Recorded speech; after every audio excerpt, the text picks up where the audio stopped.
কিছু অসাধু কর্মকর্তা যারা মানুষকে পশু পাখির মতো হত্যা করে তুলছে,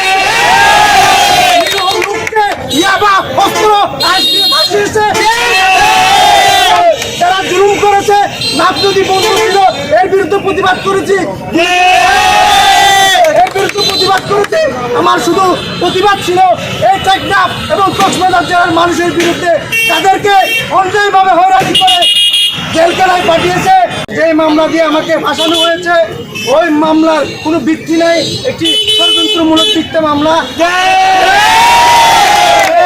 এই ঘটনার সময় আমি ছিলাম সেন্ট মার্টিনে, আমার লাইভ আছে, আমার ডকুমেন্ট আছে,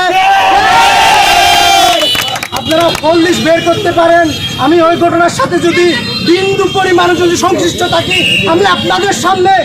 বাংলাদেশের সর্বোচ্চ যে শাস্তি মৃত্যুদণ্ড প্রদান করা হয়, এই মৃত্যুদণ্ড আপনাদের সামনে আজকে হাজার হাজার যে শত শত লোকের সামনে আমি এখানেই আত্মহত্যা করে এই ঘটনার সাথে যদি আমি সামান্য পরিমাণ জানি, জড়িত থাকি, আমার কোনো সংশ্লিষ্ট থাকে, আপনারা আমার পুলিশ বের করে দেখেন, আপনারা আমার ফিঙ্গারপ্রিন্ট নেন। ওই অস্ত্র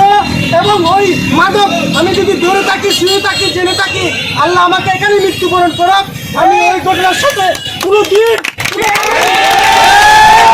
আমি ছিলাম অন্যায় কিন্তু সুচ্চার। আমার জন্য দোয়া করবেন যে কোনো অন্যায়, কোনো মানুষকে হয়রানি করলে, কোনো মানুষকে অন্যায়ভাবে গ্রেপ্তার করা হলে, কোনো মানুষকে যদি নিরহ লোককে ভাসানো হলে আমার কলম অব্যাহত থাকবে, আমার লেখনী অব্যাহত থাকবে, আমার যদি মৃত্যু আসে নিরহ মানুষের জন্য আমি মৃত্যু করবো ইনশাআল্লাহ।